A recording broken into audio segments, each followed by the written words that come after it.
Dear friends, study വിത്ത് മീയുടെ മറ്റൊരു ക്ലാസ്സിലേക്ക് ഏവർക്കും സ്വാഗതം. നമ്മുടെ ലാസ്റ്റ് ക്ലാസ്സാണ് SCERTയുടെ ക്ലാസ് 5 രണ്ടാം ചാപ്റ്ററിൻ്റെ ലാസ്റ്റ് ഭാഗമാണിത്.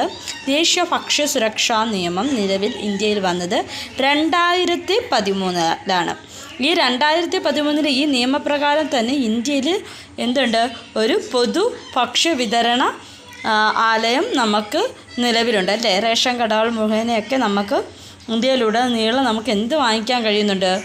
ഭക്ഷണ വസ്തുക്കൾ വളരെ തുച്ഛമായ വിലയ്ക്കോ അല്ലെങ്കിൽ ഫ്രീ ആയോ തന്നെ ലഭ്യമാവുന്നുണ്ട് അല്ലേ.